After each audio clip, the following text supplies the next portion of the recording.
All right, just so kind of lay out what we're going to be doing the rest of the morning before lunch, I'm giving a little talk about small business SaaS adoption based on research that actually Neil and I both have worked on over the past few years. Then we're going to have a few of us come up and kind of have a panel conversation about how new technology adoption is impacting the small business market and sort of how companies in this room should adapt to it and so on. So I think I'll just get started and hopefully the room's pretty full. I don't know. I think I don't need Lynn because I think this seems to be working. So we'll just get rolling. Anyway, so welcome back. As you all know me, I'm Charles. I've been here the whole time. But unlike Neil, I did not do a bio slide. But I'll tell you kind of a little bit of my background. Currently I'm an independent consultant. I'm also a senior analyst for the LSA. I edit the LSA Insider blog and produce their podcast and help with the event that Neil mentioned earlier. I also am a partner with Paul in Big Five Digital, which is a Africa Middle East events business, and of course I consult with Alsma on this event. So that sort of describes my business life. But is one of the things that we've done with LSA, and Neil was sort of kind of the impetus for this. He gets. Yeah, well. But the idea was we were starting to see the evolution of apps, the app ecosystem in the small business space. And we're starting to see companies coming into the small business arena that were developing relationships with small businesses that hadn't really existed before. So companies that aggregated small businesses suddenly had to sort of widen their field of vision to look at a wider competitive field. So we decided we should start measuring it. So anyway, we've done 4 waves of research, and what I'm going to talk about is 3. I'm going to share the latest data, which is a few months old, but a lot of you probably haven't seen it. And I'm going to sort of outline what we're learning from it. And 3 basic themes here that I'm going to talk about. One is sort of documenting how the small business march into the cloud is taking place and how it's sort of generationally segmented to a large degree. Talk about how SMEs are benefiting from the shift, what they're expecting from it and what their actual outcomes are. And then talk about how this small business adoption of cloud technology is signaling that the way we're going to be selling to small businesses may be changing fairly dramatically in the coming, it actually already is, but it will be changing even more dramatically in the future. What I didn't mention in here is another finding that we've discerned from both the data and from other research we've done with small businesses, which is that there is also a point of friction around adoption of the technology and actually getting small businesses to engage in it. I'm leaving it out of this presentation because this afternoon Jasmine and I are going to speak to that subject as well. So anyway, getting right into it. So what we call the Modern Commerce Monitor, which Neil mentioned in his previous discussion about thinking like an app. Something we've been doing, actually we used to call it the Tech Adoption Index. We recently renamed it as the Modern Commerce Monitor. We've done 4 waves since 2017, and we do 1,000 completes-ish, give or take. We actually go over it a little bit every time per wave, and we define small businesses as 500 or fewer, and we weight it based on census data. And we completed a wave in April, and I'm showing you that data. We'll be doing another wave early in the year in advance of the LSA Locology event in March. And anyway, so the idea is to just understand what technologies, cloud technologies, small businesses are adopting and what outcomes they're getting from that. And just to note, it's always important when you come to an international conference to be upfront about whether you're using international or US North American data. This is US data. I will say we're very open to conversations with anyone who's interested in mirroring this survey in their own markets. I'm happy to discuss how to go about that. So anyway, let's get right into it. So this is the landscape that we were talking about when we talk about measuring small business tech adoption. It's basically the notion that small businesses are using apps to run their businesses across the full enterprise, for everything from acquiring customers, retaining customers, managing those customer relationships, the customer data, through to collecting the money, invoicing, accounting, point of sale, and all the data that's collected through point of sale and how that's repurposed, handling your payroll and your employee benefits and all this, and productivity. You can look at Slack down there. So these are all sort of examples of apps that fit within this broader ecosystem. So it's what's interesting about this, and what makes it most interesting to us, is that each of these has sort of a core offering. Cabbage is they lend money to small businesses, and they do it through an online platform. Yoko actually is a South African company. It's a sort of a nod to my work with Big Five. They're sort of the Square of South Africa. Keep is a CRM. Gusto is an HR platform. QuickBooks, I think we all know what that is. And so on and so on. Each of these has a core offering, but then they're adding services onto that core offering over time that are adjacent to their original purpose. Cabbage, I think just launched a payments platform, for example. QuickBooks does payroll, and so on. If you look at any of these, they all add things on that expand their service. The idea being to have more share of that customer. So that's the battle that's happening going forward, and that's why it's relevant to anyone who aggregates small businesses, because they're now, instead of having the other directory company or a digital agency as their primary competitive field, it could easily be Square, or it could easily be QuickBooks or Gusto or any of these. So that's kind of why we found it interesting to measure small business tech adoption. Okay, so let's kind of look at where we are today with tech adoption. So right now, about half of small businesses are using some sort of tool, cloud-based tool, to do something in their business. We've estimated that by 2021, that number will be 75%. So the march has been steady.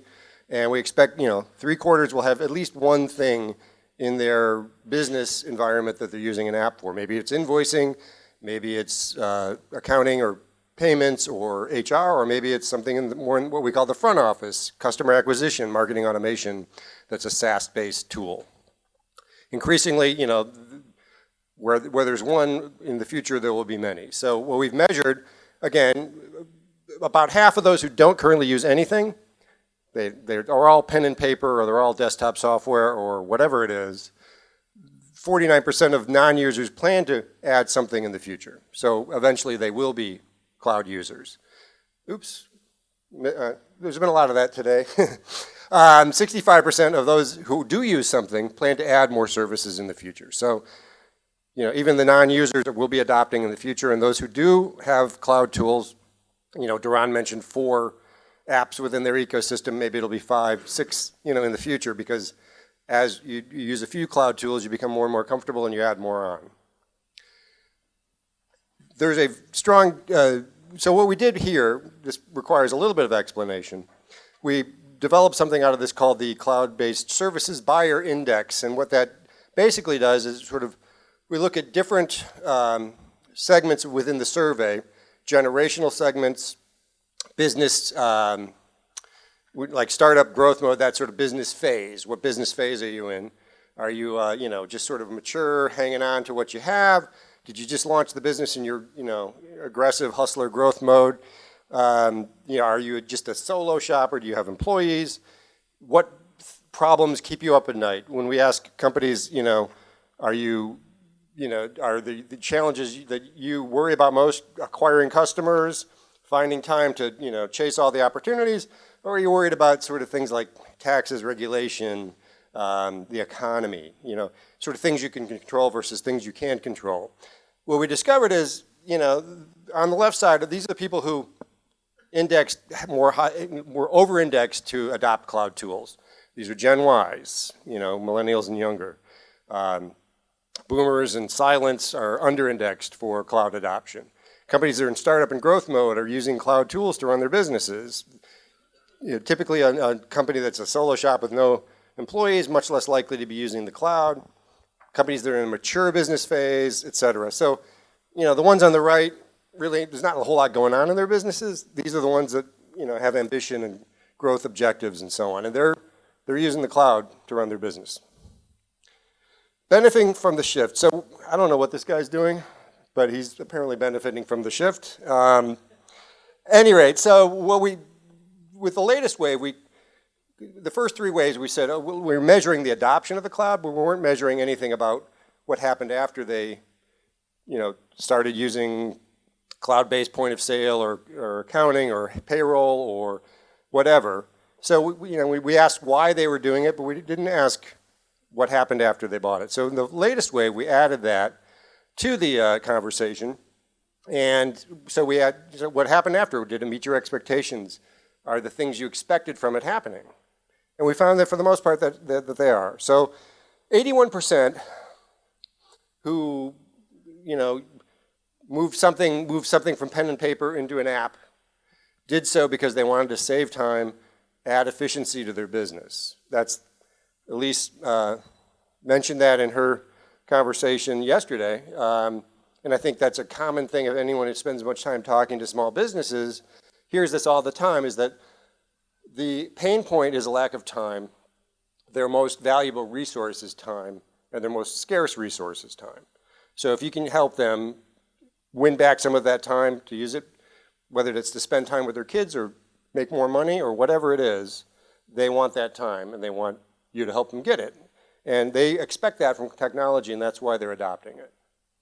So what we asked is, by segment, and we sort of segment the research by these elements of running your business, or aspects of running your business. So we asked them, did the cloud tool you bought to fulfill this function meet or exceed expectations?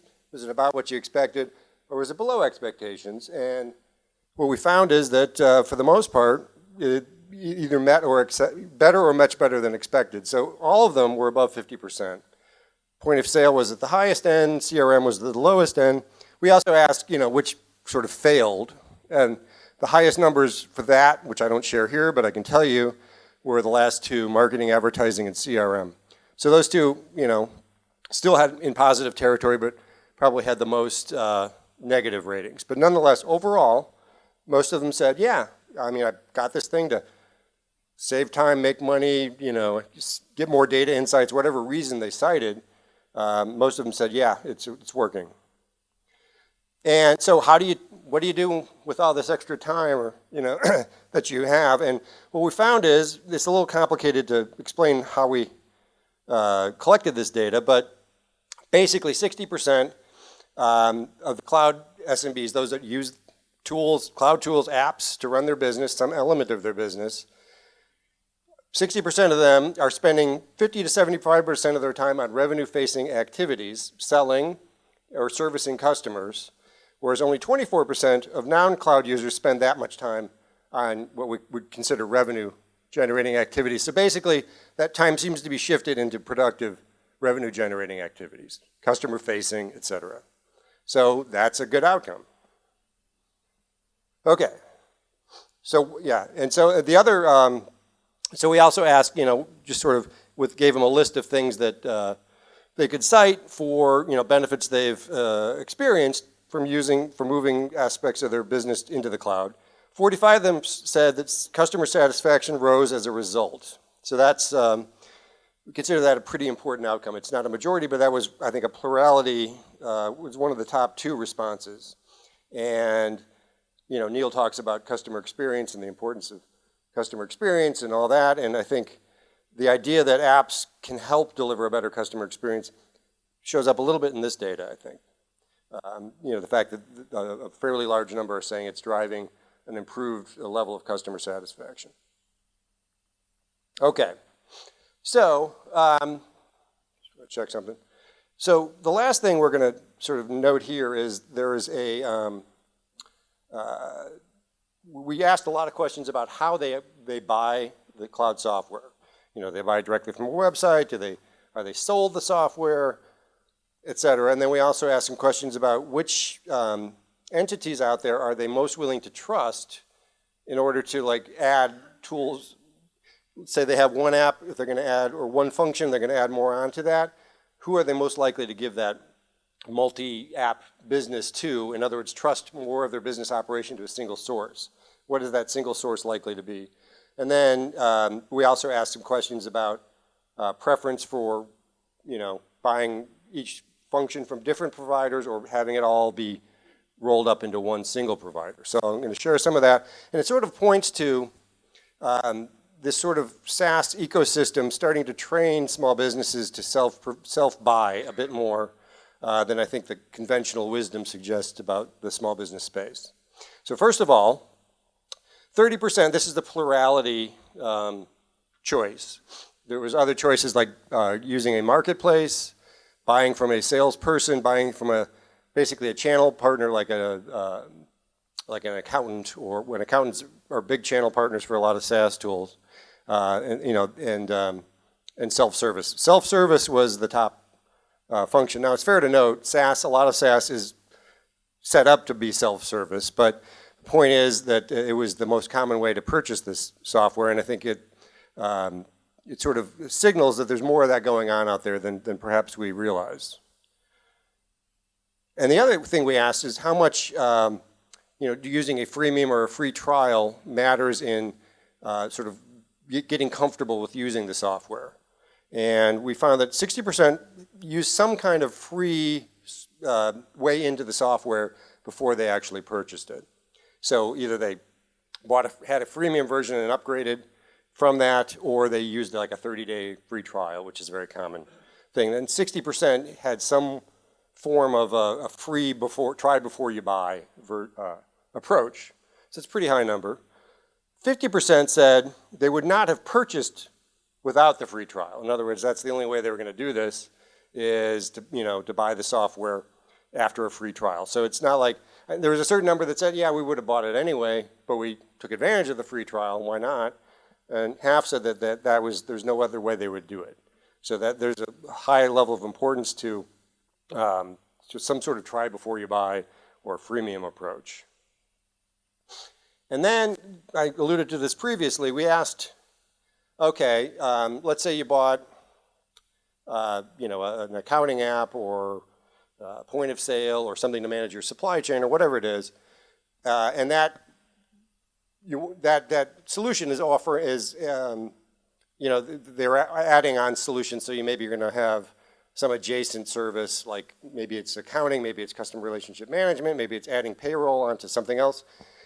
Who are you most likely to trust to sort of give more of your business operations over to a single provider? And so we had a bunch of choices. I know it's a little convoluted, but what we really wanted to get to is who has the best opportunity to own that entire customer relationship. And the choices were cloud services providers, IT services providers, telecoms, intermediaries like banks and attorneys and things like that, media companies and agencies. Hate to say it, media companies and agencies were one of the lower choices, down in the single digits, I believe. The highest single response was SaaS providers. Now, that might be just a sort of a sense of, well, that's a natural response. It might imply that there's a bit more trust shared with these companies. It might be that there's less of a obtrusive or intrusive sales interaction with many of these companies. We didn't quite get into the reasons, but those are some hypotheses about why that's the case. But nonetheless, this has consistently been the single largest response. So suggests that there's maybe some work to do for media companies that are trying to sort of evolve into SaaS companies. Maybe there's a branding challenge. Maybe there's a perception challenge. Maybe there's an issue with your sales force not being suited to this. There's a lot of conversations to have around that, and I think we'll probably get into that a little bit with the discussion we're about to have with our panel. So anyway, and the last thing, last important point from this is that we asked, okay, would you rather, as I mentioned before, would you rather just buy your payroll app from one provider and your point of sale from another, and maybe your marketing automation from yet another, and so on and so on? Or would you rather have somebody roll that all up in one place for you and make it easy for you, one bill a month, one subscription, one relationship to manage? And 79% said, yeah, we'd love to do that. What's interesting about this has consistently been a very high number through all four waves. It's varied a bit, but it's always been very high. But then if you look out there, there's very little of this going on, of actually small businesses actually making the decision to put all their eggs in one basket. There's actually very uncommon. So there's an interesting conversation about why that's the case. I think a lot of it has to do with maybe not enough specialization around specific industries, not being everything being suited to that small business and the unique nature of whether it's a dry cleaner or a home services or an attorney or and so on. And what we are seeing is that in vertical solutions, this is happening more commonly. Restaurant companies doing restaurant point of sale that are adding on other marketing and back office solutions for restaurants are getting more of that, complete operating system for the business. That's happening more commonly in verticals than it is sort of across the board in horizontal solutions. I know there's a lot of horizontal all-in-ones in the room, and I'd like to have more conversation about why that's the case. But that's sort of our perception, is that this is happening faster in verticals than it is in horizontal solutions. Anyway, that's really, I'm going to sort of went quickly through that data, but that's kind of what we have. We're going to go into a panel discussion in a minute, kind of to unpack some of these and maybe get some pushback on some of the assumptions that are in the data. But if anyone's interested in learning more about the data, you can come talk to me. I encourage you to follow the LSA Insider blog, which I edit. And Neil is a contributor, I'm a contributor. Mike Boland, who isn't here, writes for us as well. We're also open to guest contributors as well, if you have a particular point of view to share. You can talk to me about that as well. That's not a paid thing, that's just if you have something interesting to contribute, we're open to that. So please keep an eye on that. I also produce a podcast around sort of small business SaaS adoption, talking to companies developing SaaS tools, what problems are they solving, interested in having conversations with thought leaders in the local and small business space. Every episode I make a commitment to make it under 30 minutes, treadmill friendly. So unless you spend an hour on the treadmill, which I don't know what you're all about if you do that. But anyway, so you can find it anywhere you get a podcast. It's indexed everywhere. And finally, Neil mentioned LSA 2020. I won't mention it again, but I'll be involved with that as well. So that's all I had, unless anyone had any quick question about the data. Go ahead. Oh, wait, could we get him a mic? I was just wondering, Charles, nice presentation, by the way. You said that 50% of the people that you surveyed who ended up buying the apps over through the cloud-based products did so because of a free trial.